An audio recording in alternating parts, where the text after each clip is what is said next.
inicialmente. Aí, a irmã. Maravilha. Deixa gravado lá. Eu vou fazer um pedido. Amanhã eu tenho um. Amanhã ficou de acontecer uma resposta de um trabalho que seria um trabalho muito ideal para conseguir conciliar a obra e que é um trabalho home office. E amanhã teria essa resposta. Então, se for da vontade de Deus, que seja um sim, para que a gente possa fazer melhor ainda o que a gente já vem fazendo para a honra e glória de Deus. Tá bom? Então eu gostaria de fazer esse pedido, que vocês possam lembrar dele, tá bem? Agradecimento tem N's, então agradeço a Deus por tudo, né? Desde só de nós estarmos aqui em um grupo, estudando a palavra, já é um motivo maravilhoso, né? Muitas pessoas, infelizmente, não têm esse hábito de estudo da palavra, às vezes nem em grupo, né? A gente só vai para a igreja, faz o estudo lá na igreja, ouve muitas vezes mais do que estuda, né? E acho que tá bom, mas a gente está aqui querendo fortalecer a cada dia, então que Deus, é, que nós, né, deixemos Deus manter a gente nesse propósito de sempre estar avançando no conhecimento, desde que, óbvio, a gente não vá além de Deuteronômio 29, né? Mas que Deus nos ajude aí a seguirmos firmes e fortes. Alguém aí tem mais algum pedido, algum agradecimento a ser realizado?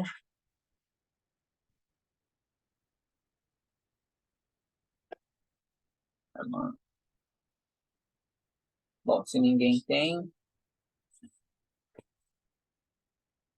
estou em São Paulo, então aqui é complicado, viu, gente? E o barulho é daquele jeito. Bom, eu vou fazer então uma oração e aí eu deixo os momentos com o Gerson, tá bom? Vamos orar então? Querido e amado Deus, estamos aqui agradecidos ao Senhor por mais essa bênção de estarmos aqui unidos entre irmãos para aprender mais de Ti.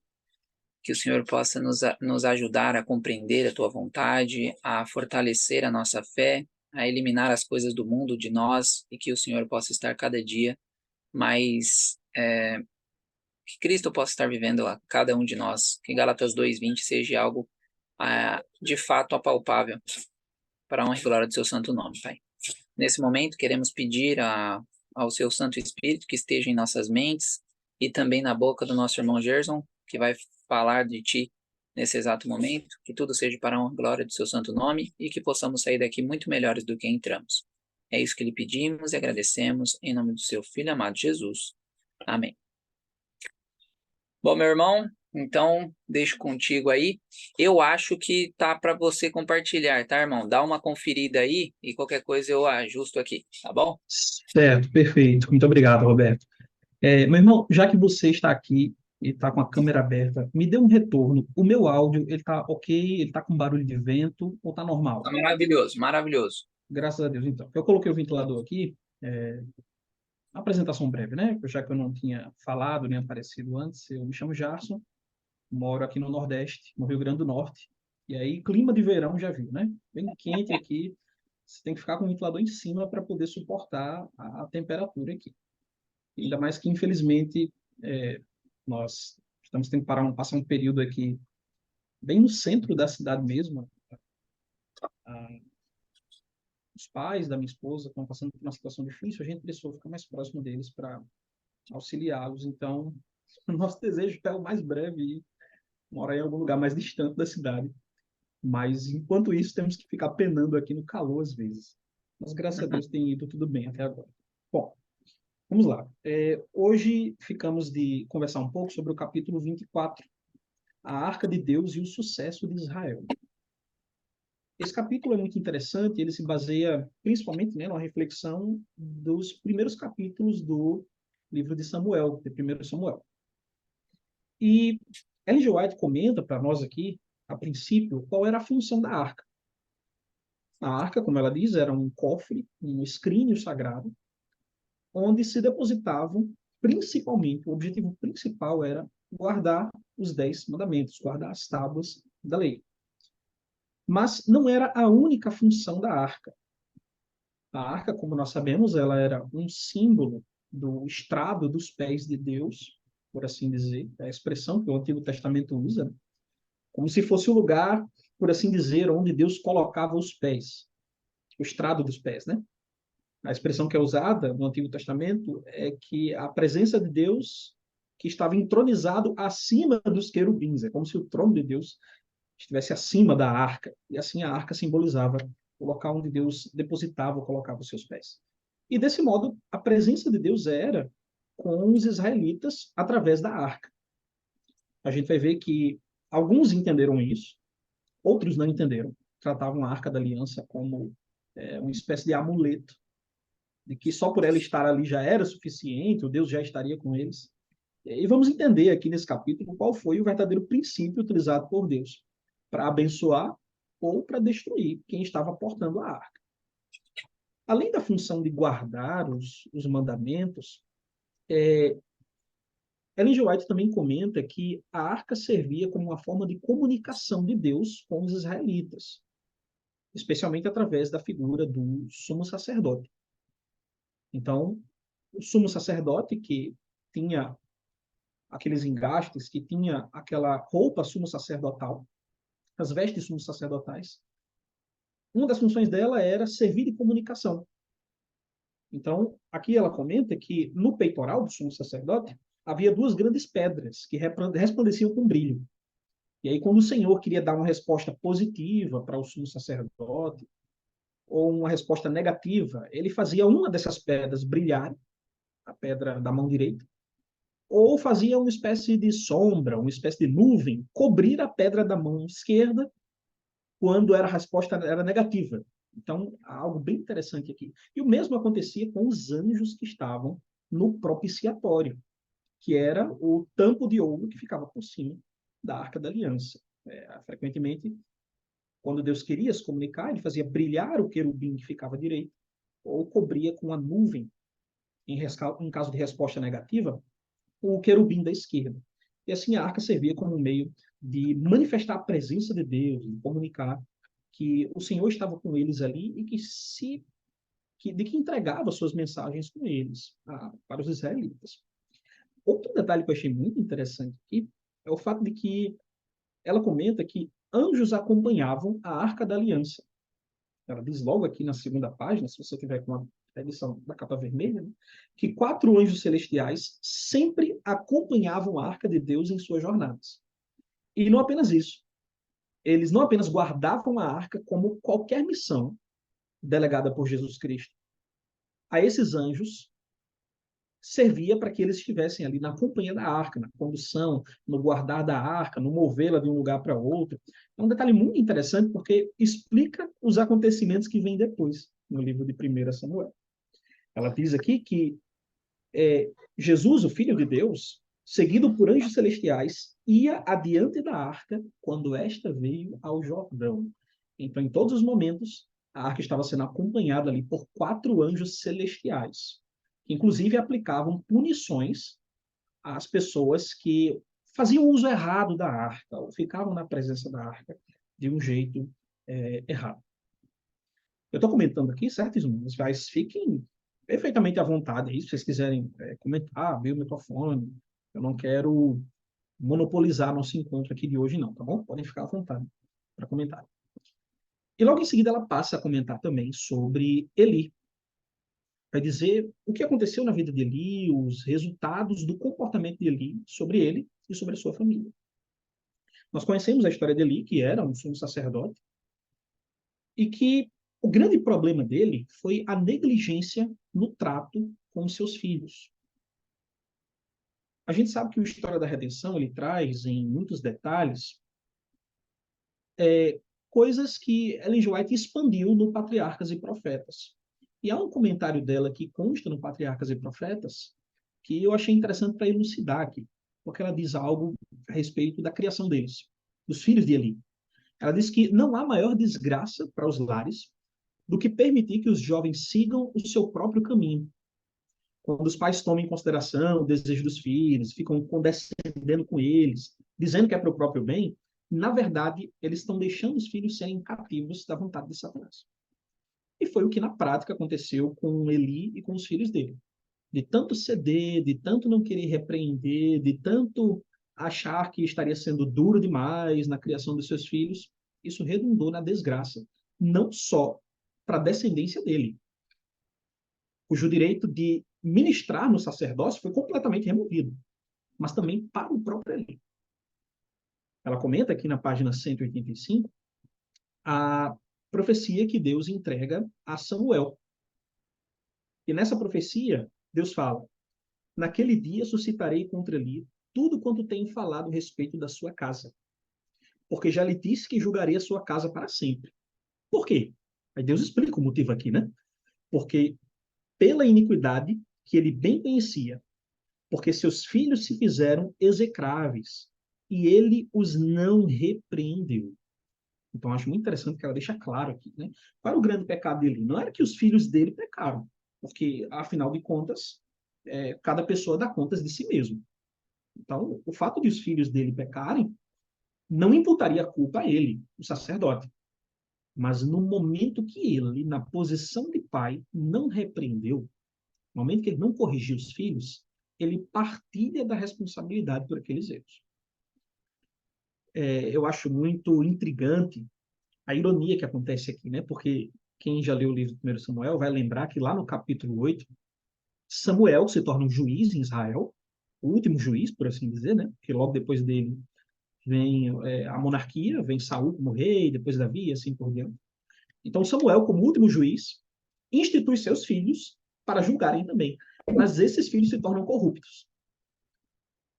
E o que acontece? Samuel não teve o mesmo comportamento que Eli. O mesmo episódio aconteceu, os filhos de Eli se tornaram corruptos como sacerdotes, e os filhos de Samuel se tornaram corruptos como juízes, mas ele não recebeu o mesmo julgamento que Eli. Por quê? Porque Eli, infelizmente, não repreendeu. Isso tem algo a nos comunicar, algo de muito profundo a nos comunicar, né? Sempre que nós estamos em posição de ajudar alguém a compreender a situação de pecado em que se encontra, especialmente se for da nossa família, né? Esposa, esposo, filhos, e nós não fazemos, nós acabamos, de certa forma, partilhando da responsabilidade daquilo.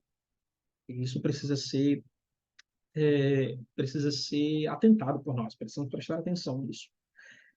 E qual foi o problema final dos filhos de Eli? É porque eles cometeram pecados de uma natureza tal que não podiam ser espiados. Ela comenta aqui na página 185, né? As transgressões dos filhos de Eli eram tão ousadas, tão insultantes a um Deus santo, que nenhum sacrifício podia expiar tão obstinada transgressão. Isso é o que alguns teólogos, alguns estudiosos têm chamado aí de pecado de mão levantada, né? O pecado da rebeldia. Mas não era uma rebeldia de qualquer tipo, não, tá? Que tipo de pecado os filhos de Eli estavam praticando? Era um pecado contra os próprios meios de perdão. Porque quando eles pecavam no sacerdócio, querendo retirar ali um pedaço da carne indevida, né, para si mesmos, ou querendo ficar com um pedaço da gordura antes que ela fosse queimada no altar. Lá em 1 Samuel 2 diz que era isso que eles estavam fazendo. Ao fazerem isso, eles estavam pecando contra as leis do sacerdócio. Eles estavam pecando contra os meios de expiação que Deus tinha estabelecido. Óbvio, quem estuda a Bíblia sabe, né, que esses sacrifícios eles eram provisórios, eles não eram capazes de remover pecado de ninguém. Mas era um símbolo de quem? Os sacrifícios não eram um símbolo de Jesus, que ia morrer por nós, que ia morrer por eles. Então, ao eles zombarem do sacrifício daquele jeito, ao eles tratarem de qualquer jeito a oferta do Senhor, infelizmente eles estavam zombando do próprio sacrifício de Cristo. E isso me lembra aquela passagem de Hebreus 10, né? Se você já leu Hebreus capítulo 10, tem uma passagem que é até chocante lá, mas é interessante, porque lá se diz que quem peca deliberadamente nesse tipo de pecado aqui, um pecado de rebeldia, está crucificando de novo o Filho de Deus para si mesmo. E, infelizmente, já não resta forma de purificar o pecado daquele indivíduo. E foi o que aconteceu com os filhos de Eli. Por isso que foi uma penalidade tão dura sobre eles.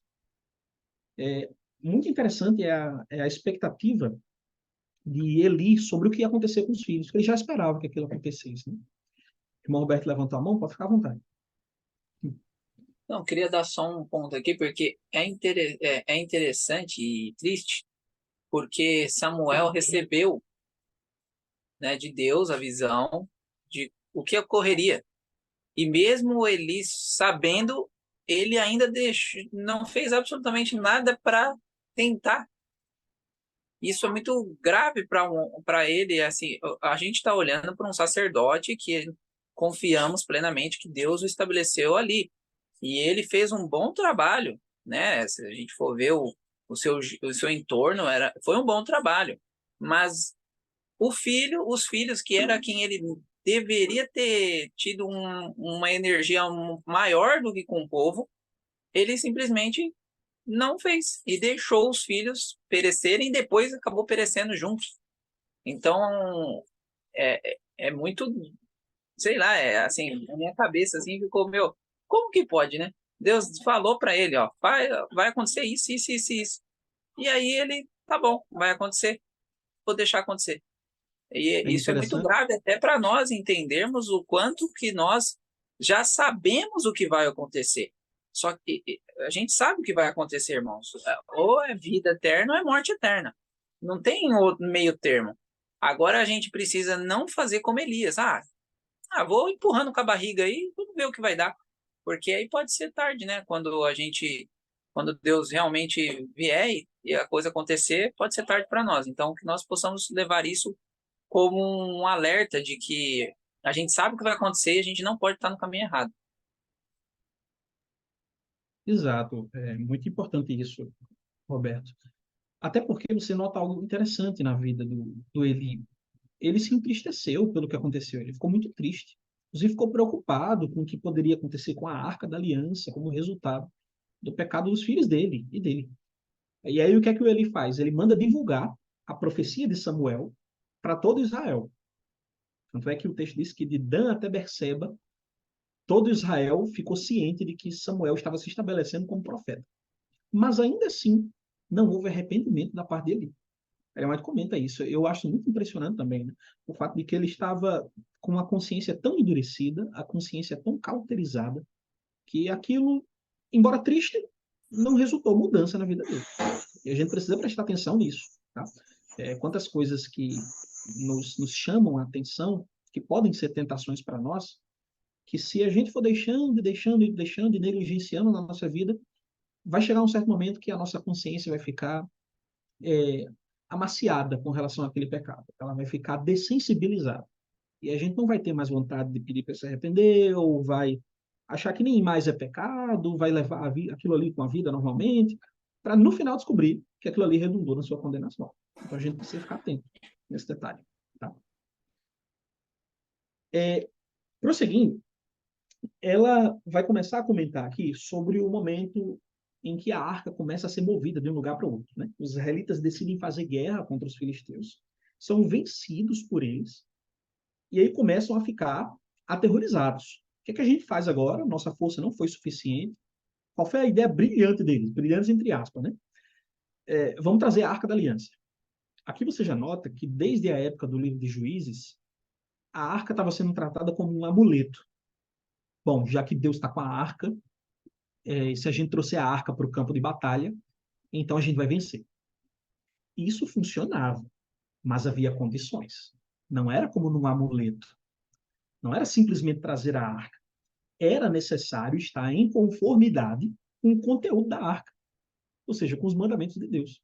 Era necessário estar vivendo em obediência para que só então, quando Deus entrasse no campo de batalha, eles pudessem vencer na companhia de Deus, não pela força deles, mas pelo exército de Deus, Jesus Cristo, na figura de príncipe do exército do Senhor, né? Ou como a gente costuma chamar Miguel, que entrava no campo de batalha e vencia a guerra pelos israelitas. Mas eles começaram a achar que era um amuleto aquilo ali, que era só trazer a arca para o campo de batalha. E aí eles trouxeram, disse que os filisteus estavam acampados em Afeca, e eles trouxeram a arca até um lugar chamado Ebenezer. Antes, a arca estava em Siló. Então, a arca é trazida de Siló até esse local, Ebenezer, e ali eles são vencidos. E aí começa um longo percurso da arca, que se dá ali no livro de 1 Samuel, e que Ellen White segue na descrição dela aqui. Deixa eu só colocar um mapa aqui. Eu pedi para o irmão Roberto justamente me permitir compartilhar, para que eu consiga mostrar isso para vocês. Vou compartilhar aqui. Se você conseguir enxergar aí, isso que você está vendo à esquerda é o mapa da terra de Israel, da terra prometida, como a gente costuma dizer, né? E aqui nós temos um dito que aparece lá em 1 Samuel 3, de que de todo Israel, de Dan até Berseba, ficou sabendo que Samuel estava confirmado como profeta. Essa é uma expressão que você vai ver no Antigo Testamento, tá? Por quê? Dan, aqui ao norte, ó, onde eu estou riscando de verde, era o ponto da fronteira da Terra Prometida ao norte. E Berseba era esse ponto aqui mais ao sul. Então, de Dan até Berseba englobava toda a Terra Prometida. Então, todo Israel ficou sabendo que Samuel estava sendo instituído como profeta, comissionado como profeta. Mas o que é que vai acontecer em seguida? A arca vai começar a ser levada de um lugar para o outro. E aí, ela sai de Siló. Essa imagem aqui ela é bem ilustrativa. Ela sai de Siló, esse ponto, até Ebenezer, que ficava perto de onde os filisteus estavam acampados. E ali os israelitas são derrotados. É muito relevante o que ela diz aqui na página 86, porque ela diz assim: não compreenderam que sua fortaleza, a dos israelitas, né, estava em sua obediência à lei, contida na arca, que era uma representação do próprio Deus. Os corrompidos sacerdotes, Ofni e Finéias, os filhos de Eli, né, iam com a arca sagrada, transgredindo a lei de Deus. Ou seja, ao invés daquilo redundar em bênção para eles, estava resultando, na verdade, em condenação, em maldição. Aqui há algo muito chamativo para nós, gente. Fazer o serviço de Deus, enquanto nós vivemos em transgressão aberta, na verdade, acumula penalidade para nós, não acumula bênção. Nós vivermos conscientes de que estamos apartados da vontade de Deus, mas ainda assim participar de sua obra, acumula para nós penalidade. Aí qual o pensamento de alguns? Já que eu estou em pecado, então eu vou me afastar da obra de Deus. Sendo que esse é o pensamento errado, porque o pensamento devia ser o contrário. Já que eu estou na obra de Deus, eu vou me afastar do pecado. Não me afastar da obra de Deus para viver no pecado. E os israelitas, infelizmente, não compreenderam isso. E, infelizmente, a arca é tomada. Quando a arca é tomada, o texto vai dizer para nós que ela é levada para a terra dos filisteus. Mas que lugar especificamente? Ela é levada para a terra de Asdod, onde é colocado no templo do deus Dagon. Então, ela sai aqui do ponto 1, né? Se você estiver vendo aí no mapa, vem para cá, para Ebenezer, e de lá ela é levada para Asdod. Aqui, ficava mais ou menos na costa da terra prometida. Esse território aqui, gente, ele pertencia aos filisteus, tá? Todo esse território da costa aqui pertencia aos filisteus. Então ela vem para uma das cidades dos filisteus. Se você prestar atenção, frequentemente se fala de 5 príncipes dos filisteus, aí no Antigo Testamento, né? Por quê? É que a terra dos filisteus, ela possuía, por assim dizer, 5 capitais. Você tem aí Asdod, que era uma das 5 capitais. Você tem Gate, Gaza, Ecrom, e a outra eu me esqueci qual é, mas começa com A. Então, as 5 capitais da cidade dos filisteus eram essas. E ela é levada para a primeira, no caso Asdod. Quando chega lá, acontece um episódio que para nós é um tanto cômico, né? Mas que tem uma profunda relevância espiritual. Porque o autor de 1 Samuel leva na ironia, por assim dizer. A arca é colocada dentro do templo do deus Dagon. E aí, no dia seguinte, a estátua de Dagon, que era um deus peixe, se você imaginar a imagem de uma sereia aí, né? O Dagon se parecia mais ou menos com uma sereia. Ele tinha a parte de baixo, né, como um peixe, e a parte de cima era um corpo humano. E aí, no dia seguinte, a arca aparece quebrada lá no templo de Dagon. Por que isso é tão relevante, gente? Tão interessante? Porque as guerras no Antigo Oriente não eram entendidas como nós entendemos. A gente entende as guerras só como um conflito político, né? Ou territorial, mas eles não. Eles entendiam que as guerras eram conflitos de divindades. Então, o fato de que Israel perdeu a guerra e a arca foi levada, o que é que os filisteus saíram pensando de lá? Bom, Jeová não é tudo isso, né? Yahvé, o Deus dos israelitas, aquele Deus que libertou o povo do Egito, não é lá essas coisas todas. Porque a gente matou 30 mil homens, levamos a arca com a gente, vamos colocar essa arca dentro do nosso templo, para indicar ali que Jeová foi derrotado, foi completamente derrubado por Dagon. E aí, quando colocam a arca lá, aqueles 4 anjos que acompanhavam a Arca da Aliança derrubam a imagem de Dagon. Você pode imaginar aí a surpresa dos filisteus chegando lá no dia seguinte, né? Entrando no templo, vendo a arca lá e aquela estátua bem grande do Dagon derrubada no chão. E eles ficam com medo, mas ainda não é suficiente para assustá-los ali. No dia seguinte, Dagon aparece mais uma vez derrubado, eles haviam levantado, né? Dagon aparece mais uma vez no chão, só que dessa vez com seus membros humanos cortados, ou seja, mãos, cabeça, todas cortadas ali, indicando que o Deus de Israel, de algum modo, ainda estava ativo. Não era como os filisteus pensavam, que eles haviam vencido, aprisionado o Deus dos israelitas. Na cabeça deles, um pensamento místico que eles tinham, né, é que a arca era o próprio Deus. Quando a arca foi trazida, né, para o campo, eles disseram: os deuses vieram ao campo. E olhavam para a arca de ouro e pensavam: olha, a divindade dos israelitas é aquela ali, com aqueles 2 anjos, aquela tampa. Mas não entendiam que o Deus de Israel estava acima da arca, era um Deus que controlava o povo de Israel, movia o seu povo e direcionava. Infelizmente, por causa do pecado, Deus permitiu que aquilo acontecesse. Então veja, né, gente? O pecado, muitas vezes, ele vai nos fazer trazer vergonha ao nome de Deus. Porque imagine que os filisteus não saíram pensando naquele dia, né? Que o Deus de Israel era um Deus derrotado. Mas isso não era culpa de Deus, era culpa dos israelitas. Então, algo a se pensar é que, por onde nós passamos, levando o nome de Cristo, repousa sobre nós uma responsabilidade de fazer brilhar o bom nome de Jesus ali naquele lugar. Pecados públicos ou negligências que nós cometemos ali acabam sendo uma vergonha não só para nós, mas acabam sendo uma vergonha para o nome de Cristo também. Certo? Ela prossegue. Ronaldo, só pedir pro Ronaldo. Ronaldo, fecha o mic, por favor. Isso, o irmão Ronaldo está com o microfone aberto. Ronaldo. É que eu não consigo fechar, eles não me deram o. Pronto, ele fechou. Aí, valeu, obrigado. Tá? Olha o que ela comenta aqui na página 187. Ela diz assim: ó, os filisteus pensavam que esta arca era o Deus dos israelitas. Não sabiam que o Deus vivo, que criou os céus e a terra e deu sua lei sobre o Sinai, mandava prosperidade e adversidade. Como? Qual era o critério que Deus usava? De acordo com a obediência ou a transgressão da sua lei contida na arca. Então, Deus de Israel era quem mandava obediência ou melhor, mandava prosperidade ou adversidade, a depender da obediência do povo. Tá? Então, algo que os filisteus e os israelitas precisavam começar a entender era que a arca não era um amuleto. Se eles andassem em desobediência, Deus mandaria a arca embora e eles perderiam a batalha. Algo muito interessante, irmãos, começa a acontecer depois que o Templo de Salomão é construído. Se você leu lá o profeta Jeremias, você vai lembrar, né, o que é que o Jeremias tentava o tempo todo combater no meio do povo. O pensamento do povo era qual?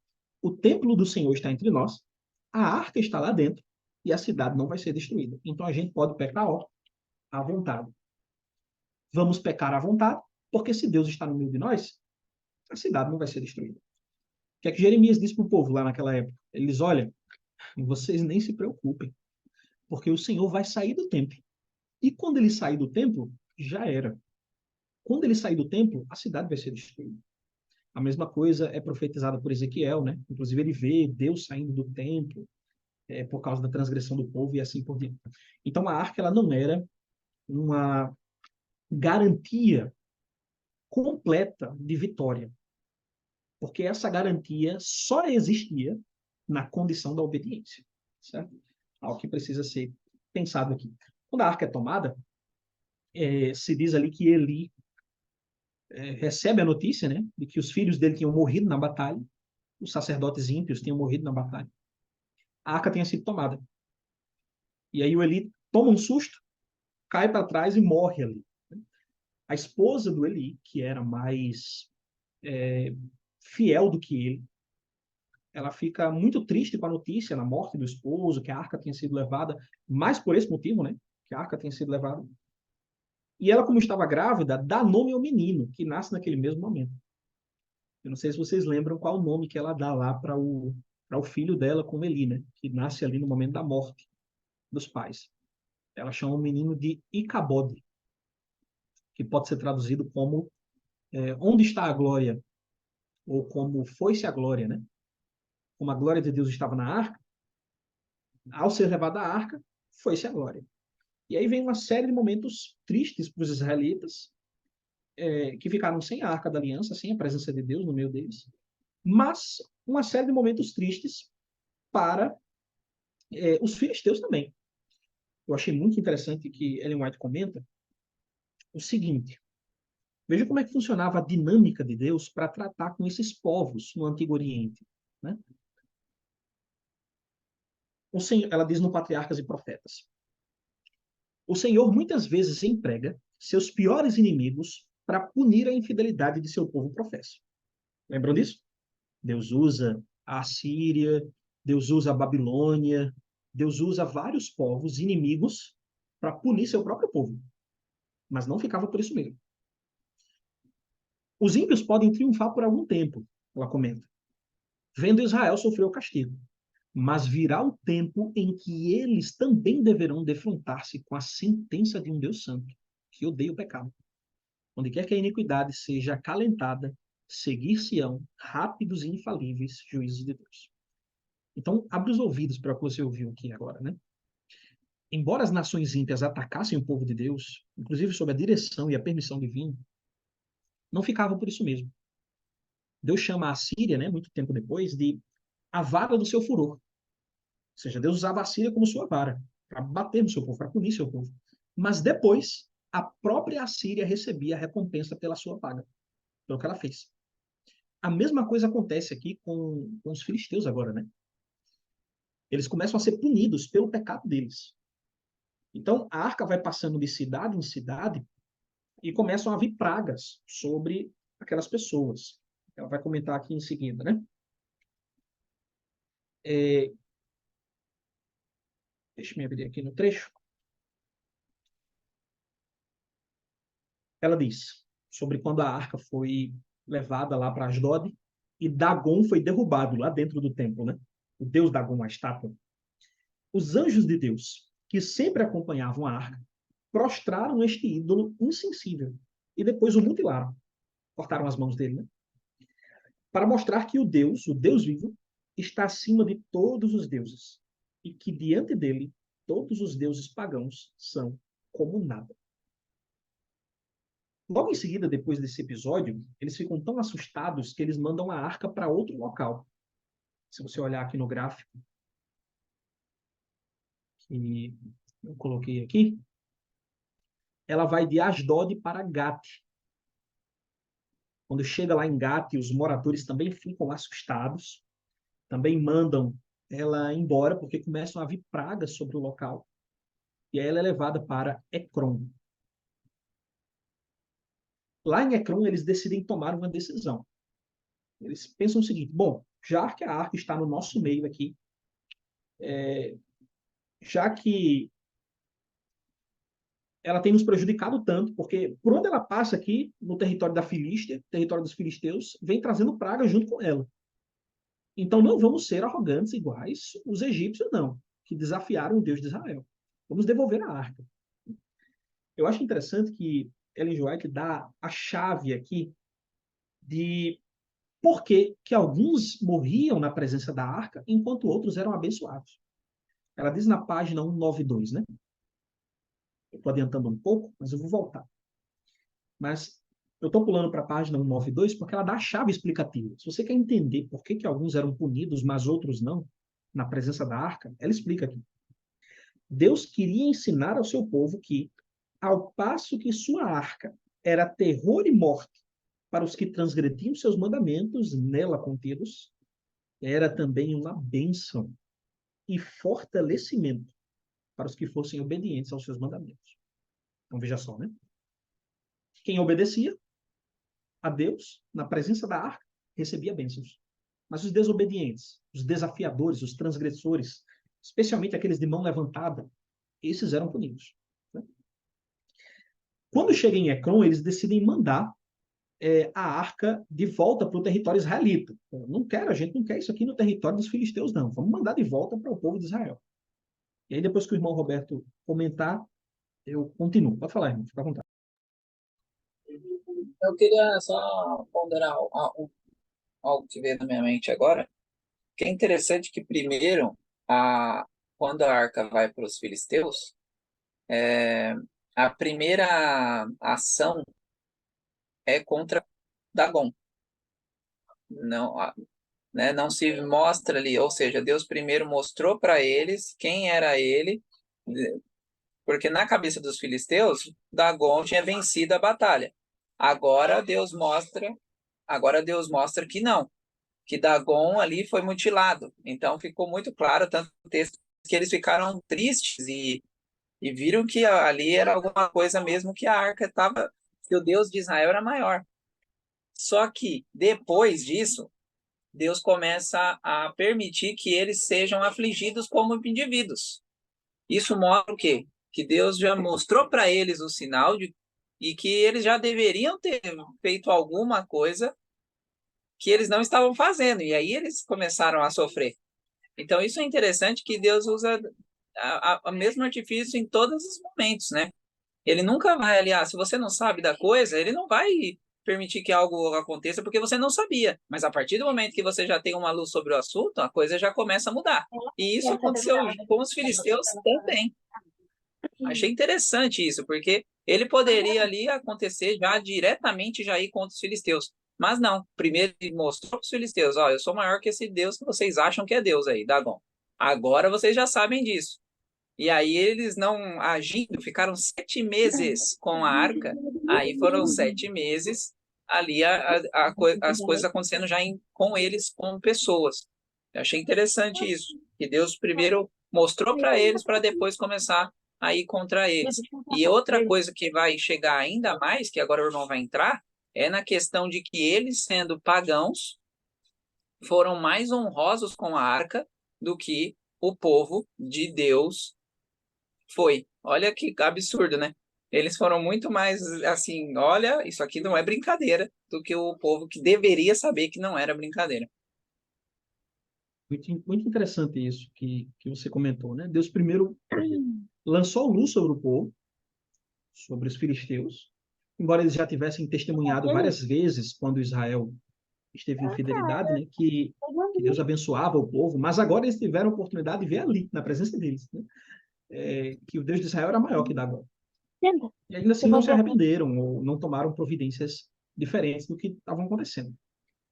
E aí, como você comentou, agora a gente vai para uma etapa seguinte, porque eles decidem mandar a arca de volta para o território israelita. E veja que em momento algum do percurso da arca, quando ela passou por Asdod, quando ela passou por Gate, por Ecrom, em momento algum os filisteus decidiram abrir a arca para ver qual era o seu conteúdo. Porque eles sabiam que, ou pelo menos imaginavam, que havia uma penalidade sobre aquilo ali. Então, quando eles começam a ver a ação de Deus de Israel, eles temeram. Pode ser que eles não tenham se arrependido ou buscado o Deus de Israel, mas eles temeram, foram respeitosos. E eles decidem mandar a arca de volta para território israelita. E ganha mais relevância aí, ainda isso que o irmão Roberto comentou, quando você percebe que cidade era essa, a cidade de Bet-Semes. Segundo o livro de Josué, né, que retrata a divisão da terra entre as tribos, se diz que em Bet-Semes haveria levitas, era um território levita. E você lembra quem eram os levitas, né? Era o povo encarregado especialmente de cuidar dos negócios sagrados. Então a arca vai para Bet-Semes, eles organizam ali, né, uma estrutura engenhosa de como devolver a arca. Eles não queriam nem tocar na arca também, nem ver o que tinha dentro, nem nada. Então eles pegaram 2 vaquinhas que haviam bezerros. Esses bezerros não eram desmamados, eles ainda estavam juntinhos ali com as vacas. e deixam os bezerrinhos em casa e mandam as vacas irem embora. E acontece um fenômeno interessante que Ellen White explica, que os anjos de Deus conduziram aquelas vacas em direção a Bet-Semes. Porque no pensamento dos pagãos, no pensamento dos filisteus, eles disseram o seguinte: bom, essas vacas aqui, elas não vão voltar para a nossa terra se não for por uma força sobrenatural. Então, se elas voltarem para a nossa terra, a gente sabe que o Deus de Israel não está movendo nada na história, não. Mas se elas forem adiante, mesmo deixando os filhinhos aqui, mesmo deixando os bezerrinhos aqui, então a gente sabe que tem algo sobrenatural aí. E aí mandaram a arca foi conduzida pelos anjos, e eu até achei interessante aqui, né, um detalhe, que todos os episódios na Bíblia, onde você vê animais agindo de modo estranho, há uma influência sobrenatural por trás, né? Excluindo o exemplo aqui da serpente lá no Gênesis, você ainda tem exemplos positivos, como, por exemplo, os animais sendo conduzidos à arca. Ellen G. White comenta que foram anjos conduzindo os animais à arca. O episódio de Elias e Eliseu, quando você vê ali o corvo trazendo alimento para o profeta. Ellen White diz que é um anjo que Balaão, conduz o corvo. Balaão também, né?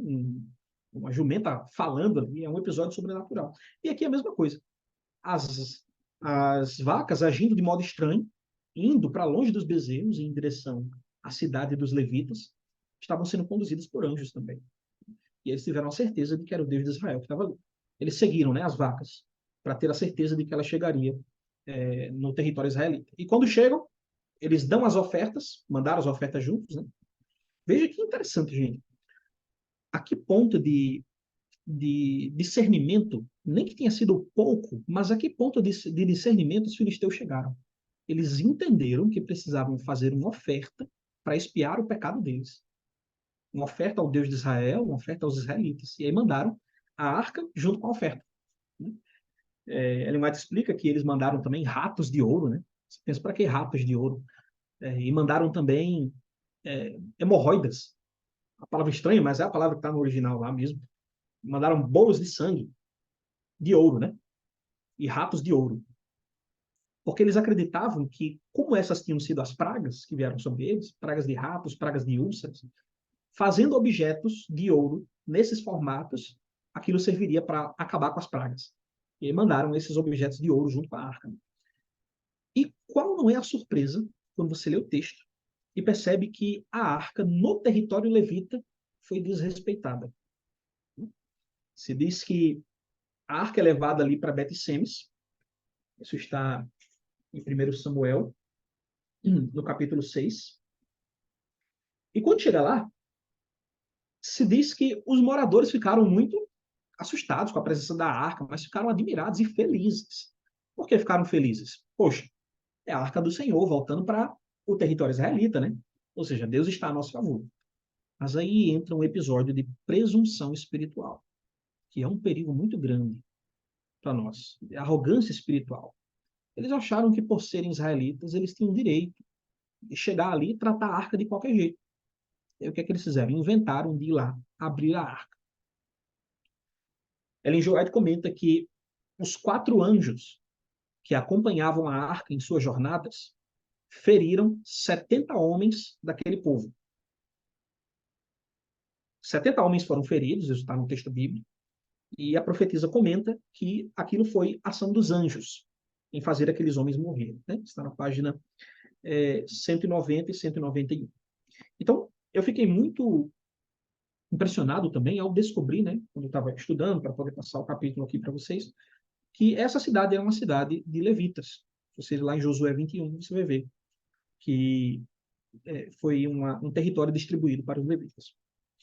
Então, ela comenta aqui, né, na página 191, como as pessoas satisfizessem sua curiosidade e abrissem a arca para contemplar seu sagrado recesso, conteúdo, né? Coisa que pagãos idólatras não ousaram fazer, os anjos que atendiam a arca mataram cerca de 50 mil pessoas. É interessante esse comentário que Ellen White faz, né? Que ela diz 50 mil pessoas. Se você ler na Almeida, revista atualizada, ela diz 70 pessoas. É porque há um detalhe estranho aqui no hebraico, porque diz 50 70.000 pessoas. E aí fica difícil discernir, né? Foram 70.000 pessoas ou foram 50.000 pessoas ou foram 70, né? Aí algumas soluções são propostas aí para dizer que no meio das 50.000, 70 foram mortas e assim por diante. O comentário dela aqui é que foram mortos 50.000, tá? Então, se nós aceitarmos o que está escrito aqui, foi essa quantidade enorme de pessoas que morreu mesmo. Depois disso, os próprios israelitas, os próprios levitas da cidade ficam assustados. Eles dizem, não, vamos mandar a arca para outro lugar. Se os filisteus não estavam podendo com ela, e nem a gente, vamos mandar para outro canto. E eles decidem mandar para Kiriat Jearim. Está aqui o percurso da arca. Deixa eu colocar aqui o slide mais uma vez.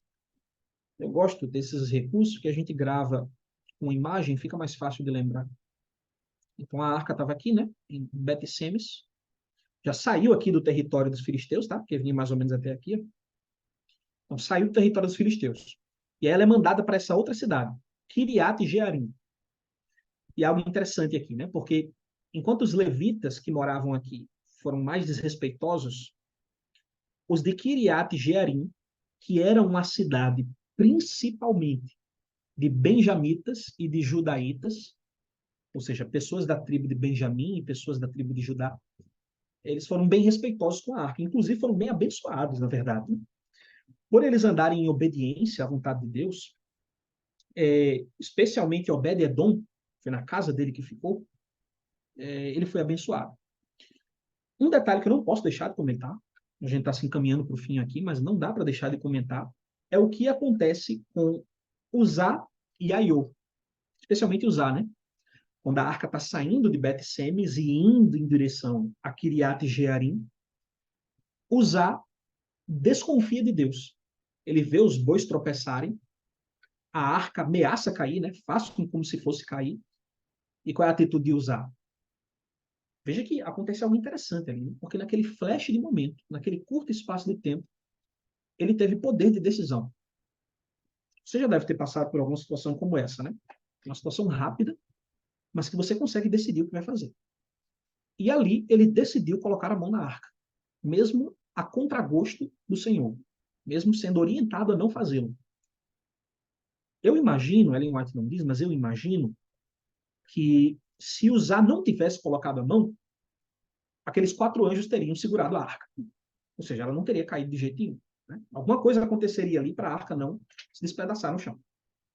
Mas ao colocar a mão, ele demonstra a desconfiança de Deus. E, infelizmente, é ferido por um daqueles anjos e morre ali. Isso demonstra que quando Deus nos pede algo, ele quer que aquilo seja feito do jeito que ele solicitou. Deus não quer que a gente faça as coisas do nosso jeito, a nossa maneira. Por mais que na nossa sabedoria, né, limitada e muitas vezes pecaminosa, a gente acha que é melhor daquele jeito. Meu amigo, se Deus mandou de outro jeito, faça do outro jeito que ele falou, que vai ser melhor para o seu destino eterno, vai ser melhor para você. Né? E Uzá não pensou nisso naquele momento. Quando a arca chega na cidade de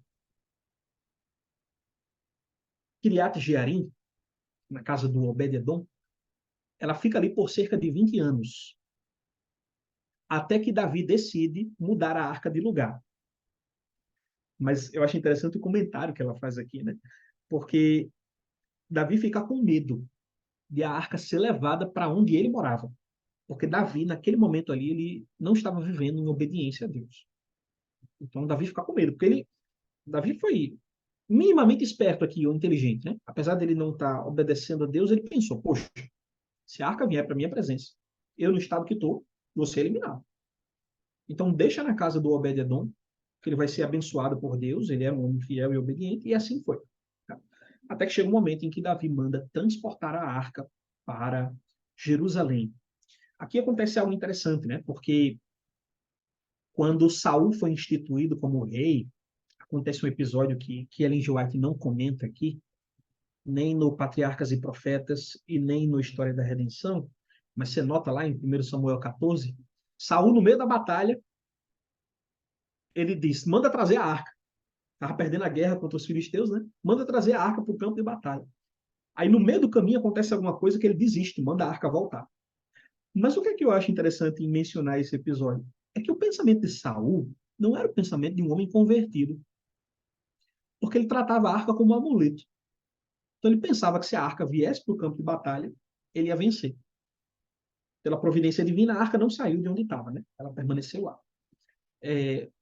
Até que na época de Salomão, ela é conduzida para o templo, para o Santíssimo, do Templo de Salomão, quando ali da consagração daquele recinto, tá? Vocês podem verificar isso no texto bíblico, se quiserem, em 1 Reis, capítulo 8. Lá está o episódio onde se relata Salomão conduzido à arca.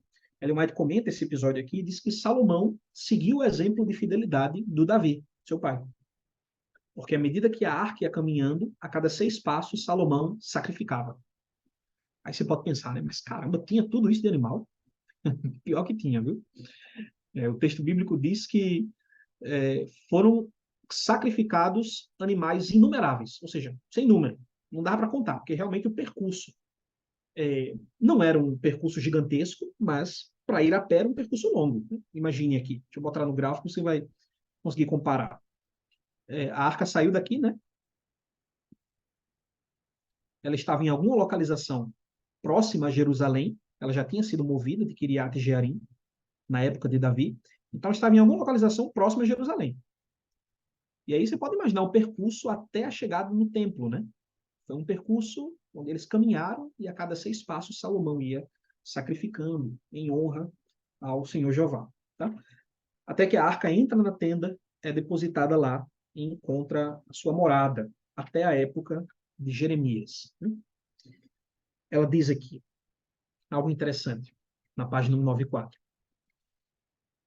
O santuário terrestre era feito à semelhança do celestial. Isso se aplica, viu, irmãos, tanto ao tabernáculo móvel de Moisés, como ao templo construído por Salomão, viu? Porque Davi, o pai de Salomão, se diz lá em Crônicas, que ele recebeu a planta do templo. Então ele recebeu a planta do templo da parte do Senhor. Deus mostrou em visão como era o templo, né?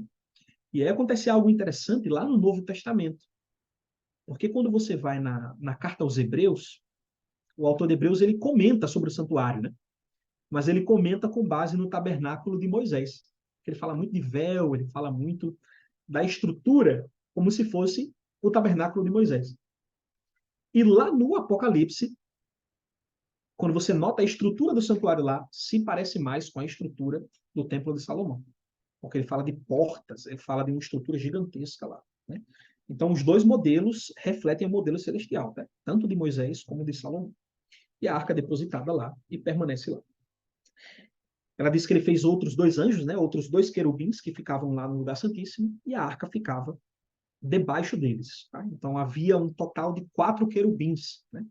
Os 2 que estavam na tampa, no propiciatório, e 2 querubins separados, independentes, que não ficavam presos à arca e foram colocados lá no lugar. Tá? Bom, qual a conclusão aqui? Ela conclui dizendo, nesse capítulo, que na época de Jeremias ali, a arca, quando ela estava prestes a ser levada por Nabucodonosor, Deus comunica a um grupo especial de homens que a arca deveria ser retirada do templo. E é aqueles sacerdotes fiéis retiram a arca do templo e escondem em algum lugar, escondem em alguma caverna, em alguma montanha, e ela diz que até hoje não foi perturbada. Tá? E creio eu que não será. Muitos irmãos perguntam, né? Especialmente entre os evangélicos, é comum essa visão de que a arca foi levada para o céu. Que lá no Apocalipse aparece a arca da aliança, né? Mas nós não temos nenhum indício disso, não, viu, irmãos? A arca da aliança que há lá no céu é a original. Existe uma outra arca da aliança lá no céu que é a original. A da terra era apenas a cópia, e segundo Ellen G. White, não foi encontrada e provavelmente nunca será. Certo? Acho que a irmã Amanda quer comentar alguma coisa. Fica à vontade. Eu estava lendo recentemente sobre a história da destruição de Jerusalém no ano 70. E aí, lendo o capítulo depois, parei para pensar. Esse templo que os israelitas tinham, naquela época, não tinha mais a arca. Esse segundo templo que foi construído. Então, acho que para eles era assim, sempre bem difícil lembrar que o primeiro templo tinha a arca, que o primeiro templo ele era mais glorioso. Não só porque ele era de ouro, era porque ele era feito por Salomão, mas porque ele tinha arca. Então, essa é uma coisa que parece que é pra gente pensar, né? O povo de Israel ele perdeu essa oportunidade no segundo templo de ter a Arca da Aliança com eles, né? Gostei do seu comentário, irmã, porque vai dar um fechamento diferente do que eu tinha imaginado. Porque isso que você comentou me lembra algo muito importante. A arca não estava no segundo templo. Quando voltaram de Babilônia, né, que o templo foi reconstruído ali por Zorobabel e tal. Muitos que estiveram vivos na época do primeiro templo choraram. Que o segundo templo não era tão bonito quanto o primeiro. E aí o profeta Ageu dá uma promessa para aquele povo, né? Ele disse que a glória desta segunda casa seria maior do que a primeira. Por quê? Embora não tivesse a Arca da Aliança ali, Ageu promete que o desejado de todas as nações pisaria naquele templo. Então, o próprio Senhor Jesus Cristo, o desejado de todas as nações, muito mais valioso do que a Arca da Aliança, porque era o Deus encarnado, se faria presente nos recintos do templo, né? Claro que Jesus nunca entrou no lugar santíssimo e tal, mas Jesus esteve ali. E isso foi a maior bênção que eles poderiam receber ou poderiam recusar. A gente vai ver nos próximos capítulos, né? O próximo já trata do primeiro advento de Jesus, que infelizmente eles rejeitaram, né? Quando Jesus sai do templo ali em Mateus 24, era como se, entre aspas, a arca da aliança estivesse sendo levada embora. Porque o próprio Messias, a própria presença viva de Deus, estava saindo do templo. E é lá em Mateus 24 que Jesus anuncia a destruição daquele lugar. Tá? Então fica como uma advertência para nós, né? Cristo veio para os que eram seus, mas os seus não o receberam. Mas a todos que o receberam, ele deu-lhes o poder de serem feitos filhos de Deus. Né? Pode comentar.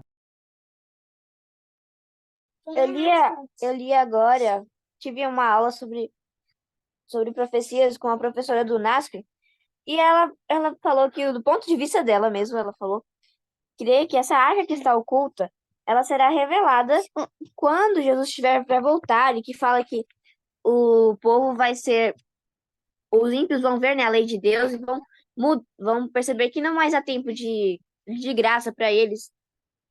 Ela pensa que é nesse momento que a arca vai sair do seu esconderijo, que até agora está escondido. No momento em que Jesus estiver prestes a voltar, e que Ellen White fala, né, que a lei de Deus será mostrada como em visão para todos os ímpios. Do ponto de vista dela, é nesse momento que a arca surge. Eu não há nenhum texto comprovando isso, mas é o momento que ela acha mais bonito para aparecer. Muito interessante, é bem possível que aconteça mesmo. Na época de Jesus, como eles viviam no templo sem a arca, né, havia muitos mitos entre os judeus. A gente sabe hoje, pelos escritos da época, eles acreditavam que no fim dos tempos a arca se revelaria de novo. Né? É bem possível que isso aconteça mesmo, sabe lá. Ellen White comenta lá no Grande Conflito que a lei de Deus vai ser escrita como em letras de ouro no céu. Né? Talvez seja nesse momento que a arca reapareça. Tá? Pois bem, acho que podemos concluir por aqui, não é? Vamos fazer uma oração para a gente finalizar, porque são 8 horas, não quero passar muito do tempo que foi designado. Tá bom? Vou Posso fazer a oração, Roberto? Ou você prefere fazer? Ou Não, fazer? pode sim, meu irmão. Pode fazer. Acho que ninguém tem mais nada a comentar. Se Foi alguém quiser ótimo, viu? comentar alguma coisa, aproveita. Foi ótimo. Deus seja louvado. Foi bom aqui esse encontro com vocês. Vamos fazer mais vezes.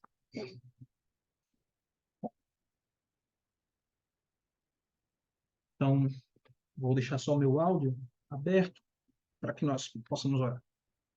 Oremos.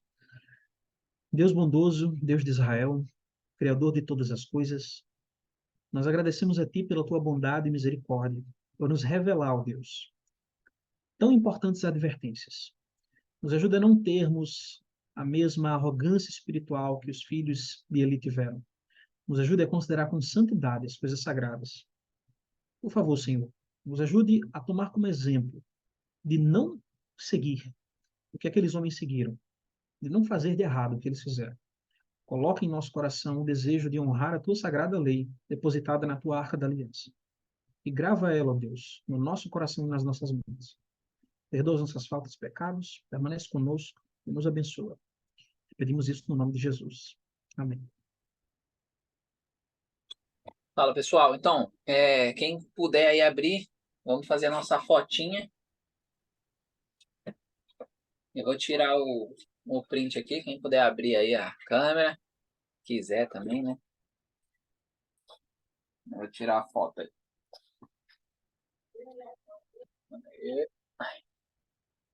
Vamos lá, hein? 1, 2, 3. Ah, pera aí, a Dani aí, o Matheus tá abrindo. Então vamos lá, de novo. 1, 2, 3 e. Foi. Valeu, pessoal. Uma ótima semana a todos vocês aí. Nos vemos em breve. Com a graça de Deus. Valeu, Jarson. Obrigadão, viu? Foi muito bom. Deus seja louvado. Tchau! Tchau, tchau.